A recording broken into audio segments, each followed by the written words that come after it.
bienvenue dans votre émission, bienvenue dans votre émission, bienvenue dans votre émission La Réunion Léla, La Réunion Léla, La Réunion Léla.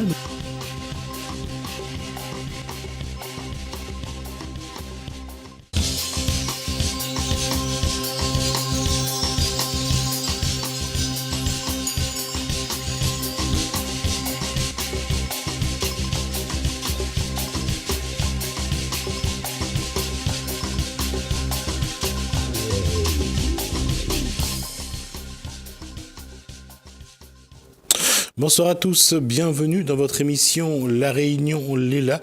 On espère que vous avez passé une bonne journée, que cette soirée va bien être entamée avec Télécréole et La Réunion Léla.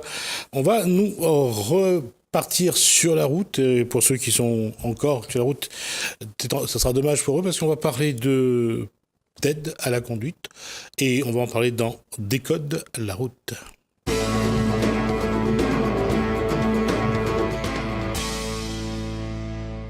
Jean-Michel Boyer, bonsoir. Bonsoir. Alors, j'allais dire, quand on regarde les chiffres de ces dernières semaines, c'est bizarre, on a l'impression que, quelle que soit d'abord, bonsoir. Et quelle que soit la période, oui. Ça tombe comme des mouches, les permis. Oui, je comprends pas. En fait, les gens, j'ai l'impression que c'est une loterie, c'est la roulette. Chaque week-end, les chiffres tombent. Il y en a 4, 5, 10, je sais pas. C'est une question de pédagogie, c'est une question d'inconscience, c'est une question de... Ouais, je pense que c'est plutôt une question d'inconscience. Je pense qu'on ne prend pas conscience qu'on peut payer le permis. Le permis, c'est beaucoup. C'est-à-dire que quelqu'un qui n'a plus de permis, il ne peut plus se déplacer, il ne peut pas aller travailler. Et on sait bien que quelqu'un qui va avoir le permis retiré, il va continuer à rouler. Donc, il va s'enfoncer encore plus, il va se créer d'autres problèmes et il s'expose à beaucoup de sanctions. Et c'est aussi une chose à dire, c'est impressionnant le nombre de personnes qui conduisent sans permis et parfois sans assurance. Sans assurance aussi, oui. Après, voilà, c'est... C'est au petit bonheur la chance. Ouais, je pense, voilà, c'est un peu, tant qu'on ne me prend pas, j'y vais. Donc, c'est... Pour moi, c'est l'inconscience et je ne comporte pas en tant qu'adulte. Je sais bien que normalement, on sait bien que sans permis, sans assurance, on ne peut pas conduire. Mais malgré tout, on conduit parce que peut-être qu'on n'a pas le choix, je ne sais pas. D'une part, il y a une possibilité, c'est de retrouver ses points. Oui. Ça, on peut faire des stages, des récupérations de points. Après, oui, c'est sûr, mais je veux dire, ça se fait pas non plus tout le temps. Je veux dire, il faut attendre un laps de temps pour pouvoir refaire. Voilà. Mais il y a aussi les aides à la conduite. Ouais, les aides à la conduite, c'est... Pour ceux qui ont perdu le permis, bien sûr, et qui doivent le repasser. Et puis, bien sûr, pour ceux qui n'ont pas encore passé le permis.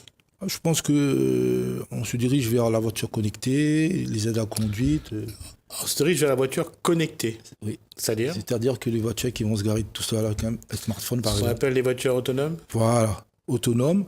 Déjà, chez certaines marques, on ne va pas citer parce qu'on ne fait pas de publicité, mais c'est semi-autonome. Mais là, il y a déjà la voiture autonome, elle existe déjà. Et je pense que 2025, normalement c'est prévu 2025, ce sera la voiture de tout le monde. Donc, petit à petit, on se dirige vers ça parce que les gens, ils demandent ça, en fait. Ils demandent ça. L'inconvénient, c'est si on est jeune conducteur, on sera directement confronté à ça. Je pense qu'on a perdu quelque chose parce que directement, la voiture qui fait un peu tout, c'est pas intéressant. Il faut acquérir les bases, comprendre pourquoi, le comment, les risques. Il y a plusieurs choses aujourd'hui plusieurs questions qui se posent. C'est que, on fait passer plutôt le permis à 16 ans. On a le permis on appelle ce qu'on appelle le permis accompagné. C'est ça, oui. Qui permet donc à un parent d'être à côté de son enfant lorsqu'il conduit. Il y a, on va vers des voitures de plus en plus autonomes, de plus en plus... Quand on parle de voiture accompagnée aujourd'hui, il y a les caméras. Les caméras sont... Oui. Il y en a plein sur les voitures. Il y a plein de facilité pour conduire. Mais malgré tout, est-ce qu'à un moment donné, on n'aura pas envie justement d'avoir sa voiture autonome ? Ouais, je pense que chacun de nous rêve d'avoir une voiture autonome. Enfin, moi, je ne rêve pas. Quand je suis dans la voiture, je préfère que c'est moi qui conduis. Voilà, moi aussi. Et après, on se rappelle, tel ça, ce qu'il y a eu, l'accident qu'il y a eu. La voiture qui est pas, les capteurs n'ont pas détecté la lumière sur le pare-brise, et le gars, il s'est tué. Donc, il y a ça aussi, mais je pense que la nouvelle génération, ils sont friands de ça. Ils n'aiment pas... Technologie. Nouvelle technologie. Indirectement, ils sont confrontés à ça. La même voiture qu'on voit dans le cinquième élément avec Bruce Willis et Mila Jovovich, c'est des voitures qui volent. Ben, pour l'instant, on n'est pas encore là, mais après, je sais pas, peut-être qu'on va arriver là. Hein. Mais ils sont friands de ça, donc les constructeurs, ils se mettent à la page, je sais. Ils se mettent à la page, ils se disent, ben, s'il y a une demande, autant développer tout ça. Oui, mais le problème, c'est que derrière tout ça, il y a quelque chose qui fait que tout ce qui est en matière d'environnement ne marche pas, c'est que le lobby des hydrocarbures, du pétrole, fait qu'on ne peut pas toucher vraiment à la voiture. Il y a ça, et puis il y a l'État. L'État ponctionne énormément de taxes sur le carburant, sur la voiture, sur la carte grise, sur les permis à points. Surtout. La voiture est une vraie vache à lait pour l'État. Je pense, oui, c'est sûr que... Après... C'est sûr que voilà, on est obligé de tout payer. Et souvent, on nous demande de encore payer parce qu'il y a toujours des taxes.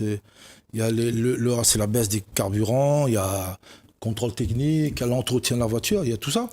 Mais est-ce que l'État est à tous les niveaux du permis de conduire? Oui, depuis le départ jusqu'à... En fait, on appelle ça le continuum éducatif, c'est-à-dire on apprend...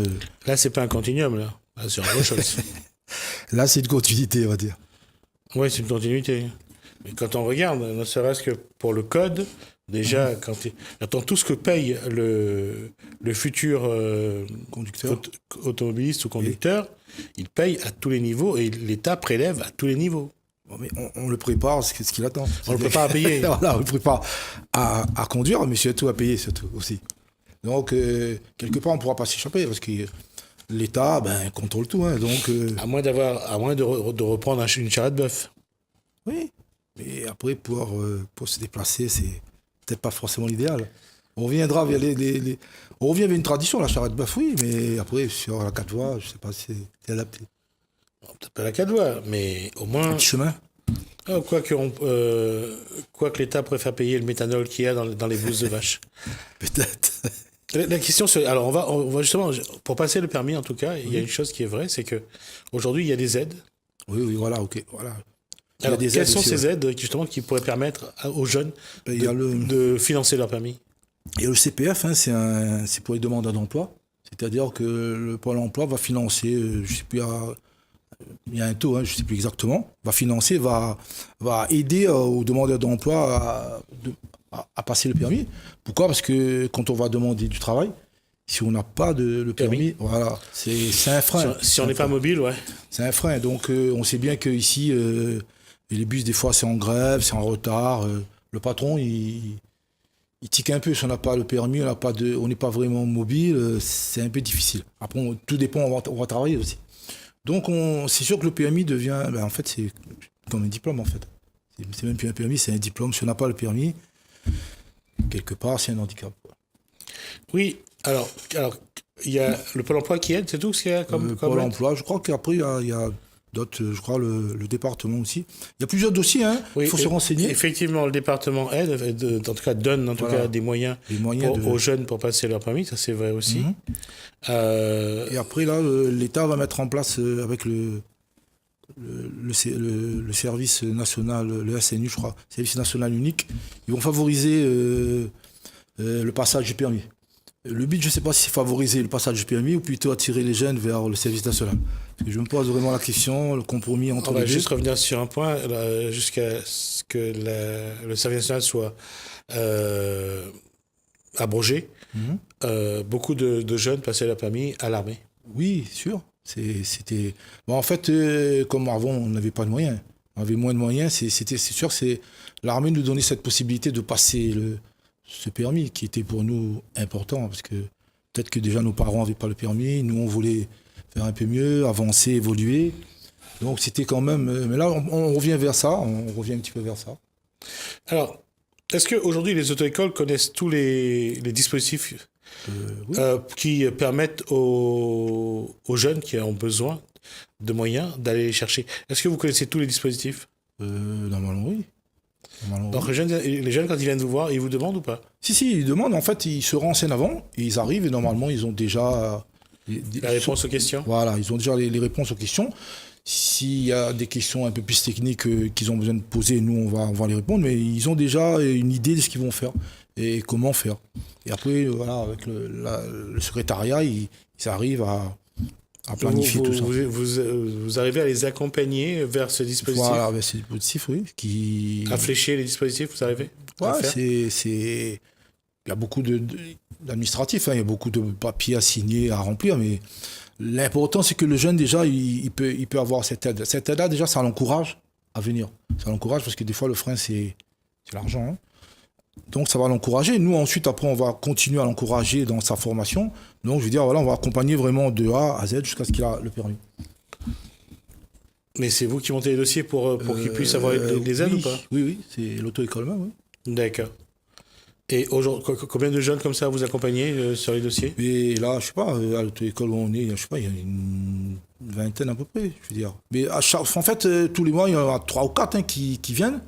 Et parce que c'est de bouche à oreille, en fait. Le D'accord. copain, il dit, oui, ben moi, j'ai fait ça, ben pourquoi tu fais pas ça? Et puis, voilà, donc ça se propage facilement et ils viennent. C'est intéressant pour eux. Parce que je pense qu'à l'époque, nous, on n'avait pas ça. Peut-être qu'on aurait pu profiter.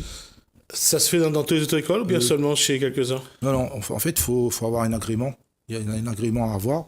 Parce que c'est pas pour tout le monde, malheureusement. Il faut faire la demande d'agrément pour que les dossiers puissent être validés. D'accord. Alors là-dessus, quand on regarde les dispositifs qui existent, est-ce que il faut encourager les jeunes à aller vers ces dispositifs-là ou pas? Oui, je pense que oui. Je pense que il faut les encourager justement à aller vers ce dispositif parce que ça existe. Il y en a qui sont pas au courant, il y en a qui sont au courant. Bon, après, ils vont dire aux frères, aux cousins, à tout le monde. Mais il y en a qui sont pas au courant. Mais ceux qui sont pas au courant, renseignez-vous. Après, si vous êtes inscrit au Pôle emploi, demandez voilà, à combien le Pôle emploi peut financer ce permis. Et mettez en avant voilà, Alors, on va répéter que pour l'instant, il y a le Pôle emploi, il y a également le département, qui offre un budget donc, pour passer le permis de conduire. Mais encore une fois, la question, c'est d'abord, est-ce que tous les auto-écoles sont au courant du dispositif? Est-ce que les jeunes sont au courant? Oui, Et quand ils sont au courant, comment faire pour aller vers ces moyens qui sont vraiment une bouffée d'air? Parce qu'il y a des jeunes qui n'ont vraiment pas de moyens pour... Non, mais je pense qu'ils auront toutes les réponses à toutes les questions qui vont se poser. Déjà, en se renseignant aux organismes qui vont financer tout ça. Et nous, on donnera le complément à l'auto-école. Mais normalement, en général, ça pose pas de problème. Si on a tous les documents recueillis, parce qu'après c'est un dossier à monter, donc c'est l'administratif, ça prend un peu de temps, surtout ici. Oui, mais aujourd'hui, beaucoup renoncent parce que c'est Un combat difficile. C'est pas un combat difficile, mais parce que ça exige un travail, c'est-à-dire que d'aller chercher les papiers, d'amener des papiers, de remplir des papiers, de monter des dossiers, c'est pas évident pour tout le monde de le faire. Ah, c'est sûr, mais après, ils peuvent être accompagnés par la secrétaire qui peut les aider. Après, c'est sûr que si on veut, comme dit le proverbe japonais, si on veut manger du poisson, il faut aller pêcher. Hein. S'il veut, il veut bénéficier de ça, il faut quand même que lui, voilà, il s'implique un peu dans tout ça. S'il s'implique déjà au départ pour ça, je pense qu'il va s'impliquer pendant toute la formation aussi. D'accord. Donc, là, encore une fois, la question, c'est la volonté de l'individu de savoir, de faire ce qu'il a envie il a besoin de faire ou il a envie de faire. Voilà, tout simplement. C'est une question de volonté. Je pense que si on se donne les moyens, on va y arriver. Il faut aller chercher, il faut aller... Après, c'est sûr que des fois, à la réunion, on n'ose pas trop, on n'aime pas trop aller dans un bureau, demander, faire, parce que... C'est une question aussi de volonté. Je veux dire, quelque part, parfois, on aime trop attendre que ça tombe tout seul dans l'assiette. C'est ce que je te disais. Si déjà il s'implique là-dedans, ça prend une valeur pour lui déjà. Le fait de monter le dossier, de passer du temps à remplir, à comprendre, à chercher. Je pense que ça va prendre une valeur déjà au départ pour lui. Et ça sera bénéfique, à mon avis, pour toute la formation. Parce que déjà, il va dire, monsieur, on va prendre le temps pour remplir ça. Maintenant, il faut... Comme il s'est impliqué au départ, il va continuer à s'impliquer. Je pense que l'implication, ça va continuer jusqu'à la fin, jusqu'à ce qu'il arrive à l'objectif fixé. Parce qu'au départ, c'est qu'un dossier. À la fin, c'est quand même une autorisation administrative de conduire. C'est-à-dire le permis de conduire. Qui peut, après, des fois, moi, je disais là, il me dit, monsieur... J'ai un petit contrat, mais comme je n'ai pas le permis, on ne peut pas me prendre. Comment on peut faire ça? Voilà, là, je le guide. Et on sait que cet élève-là, c'est sûr qu'il va s'impliquer parce qu'il sait que le permis, contrat, travail et puis le reste derrière. D'accord. Et ça veut dire qu'aujourd'hui, les auto-écoles jouent aussi un rôle social Oui, à ce niveau-là? oui, je pense que voilà, on a un rôle social. Hein. Déjà, la formation, déjà, il y a une part sociale parce que, comme on disait la dernière fois, on apprend aux gens à partager la route. Aux jeunes qui n'ont pas l'habitude de partager chez eux, peut-être la télé, l'ordinateur. Là, ils sont obligés de partager la route. Donc, il y a un côté social qu'on doit développer. Il y a un lien social, il y a une complicité pour travailler avec le moniteur. Parce qu'il y a des gens qui sont sportifs, qui ont des éducateurs ou des coachs. Le gars qui n'a jamais fait de sport, il n'a pas trop l'habitude d'être dirigé, d'être là. Donc, ça développe tout ça, en fait, je pense. Il y a un côté social, il y a un côté éducatif, il y a tout dedans. C'est un mélange, en fait, c'est un package assez complet qu'on essaie de mettre en place tous les jours, du moins. D'accord. Et après, il faudra trouver de l'argent pour la payer une voiture autonome. Là, c'est un autre débat. La voiture autonome, bon, pour l'instant, ça coûte quand même assez cher. Quand même. D'accord. La vidéo que Jean-Michel Boyer a emmenée, ça parle de quoi? On va parler des aides à conduite, parce qu'en fait, les aides à conduite, il y a plusieurs niveaux. Le niveau 1, c'est bon, l'ABS, l'ASP, l'AFU, c'est-à-dire assistance freinage d'urgence, l'ASP, toutes les voitures de base. Le niveau 2, déjà, il y aura un peu plus, il y aura la caméra, il y aura les radars de recul, il y aura le démarrage encore. Le niveau 3, c'est un peu plus. Et le niveau 4, c'est vraiment l'autonomie totale, c'est-à-dire l'automate prend en main. On va pouvoir voir d'une vidéo tout à l'heure que... On va regarder tout de suite. Voilà. On va regarder la vidéo. Un véhicule Jaguar et regardez à l'intérieur ce qui se passe sur la tablette alors que notre champ de vision est complètement obstrué par ce pick-up. Eh bien, il suffit d'appuyer sur la touche pour activer la caméra du pick-up et ainsi voir ce qui se passe devant. Il y a un cas concret qu'on peut tout à fait imaginer. Eh bien, c'est une circulation sur une route à double sens. On est bloqué par un poids lourd. On ne voit pas ce qui se passe devant. On ne sait pas si on peut déboîter. Eh bien, XtraView utiliserait sa caméra pour voir ce qui se passe devant et ainsi entamer une manœuvre de dépassement en toute sécurité. Ces caméras, mais aussi les 6 senseurs à l'avant et 6 senseurs à l'arrière qui lui permettent d'avoir... Nous allons nous approcher de 2 pylônes qui sont prêts et plus on s'en rapproche justement, eh bien, plus les senseurs indiquent un code couleur qui va du vert au rouge. Le plus impressionnant, eh bien, c'est lorsqu'on s'approche d'un poteau. Imaginez une manœuvre dans un parking, vous êtes trop proche du pilier, eh bien, automatiquement la voiture va freiner. Autre exemple, vous faites une manœuvre en marche arrière, vous n'avez pas vu, malgré les caméras, qu'un piéton se trouve à l'arrière du véhicule, et bien automatiquement 360 AEB va prendre la main et stopper le véhicule. C'est le pilote de stationnement à distance. Alors, il se déclenche avec un petit bouton qui est juste ici, et là, la voiture se met à chercher une place de stationnement, que ce soit en créneau ou en épi. Normalement, elle s'adapte à tout. Là, je vais compliquer la tâche, qu'il y a des arbres, il y a des places totalement de tailles différentes. Je ne sais pas si elle va trouver déjà une place, parce que c'est un peu compliqué. Je vais compliquer. Voilà, hop, elle a trouvé. Vous voyez, P, la place est là. Je valide ici. Je peux choisir en marche avant ou en marche arrière. Voilà. Il lance l'application sur mon téléphone.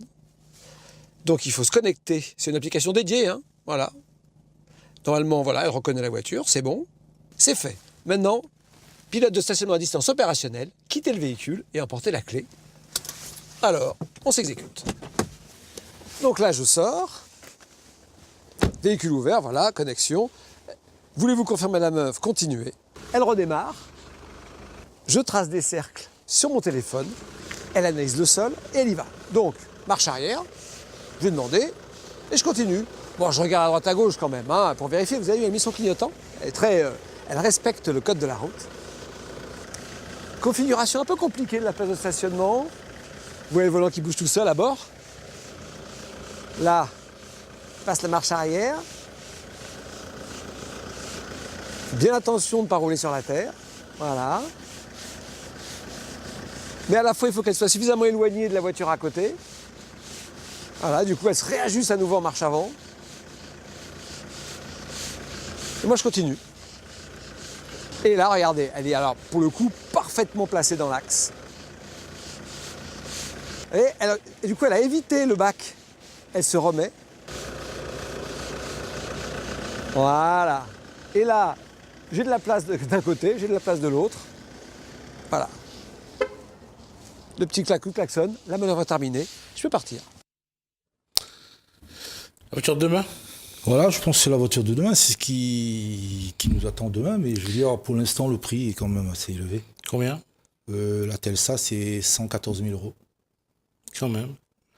C'est incroyable qu'on n'arrête pas d'inventer des choses pour nous rendre handicapés. Mais bon, ça fait partie de la vie. Il paraît que c'est le modernisme et la technologie. Oui, après ça peut être utile pour les personnes qui sont âgées, mobilité réduite.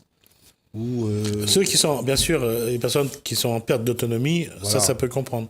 Ça peut aider. De toute façon, je pense que le premier public qui va être intéressé je pense que c'est à ce ouais, projet, ça va être les personnes en perte d'autonomie. bien sûr. Mais malgré tout, rappelons-nous que la première télécommande à la télé, c'était pour quelqu'un qui avait une jambe cassée. Et aujourd'hui, on a la télécommande pour la voiture. On a la télécommande. Voilà. Jean-Michel Boyer, merci pour ces images et merci de montrer que demain, on n'aura plus besoin on pourra juste mettre le lit dans la voiture et à partir au boulot et se changer avant de rentrer au bureau. Ouais. Donc, non, je pense que 2025, c'est la voiture autonome, elle va arriver. Qu'on le veuille ou non. Après, il y en a qui pourront s'offrir parce qu'il y en a qui ont les moyens. Il y en a qui ont besoin. Et puis les autres, moi personnellement, je suis comme toi, ça ne m'intéresse pas vraiment. Ok, de toute façon, on espère que pour ceux qui l'auront, ça fera plaisir. Et puis ceux qui l'auront et qui taperont dans un mur une voiture à 180 000 euros, Ils viendront nous voir. on saura ce que c'est. En tout cas, on souhaite faire ça à personne. Non. Si demain vous avez cette voiture-là, on souhaite que vous ayez du plaisir avec. Mais même si on trouve qu'on n'arrête pas d'enlever de l'autonomie aux individus. Merci Jean-Michel Boyer. Bienvenue dans votre émission. Bienvenue dans votre émission. Bienvenue dans votre émission. La Réunion Léla. La Réunion Léla. La Réunion Léla.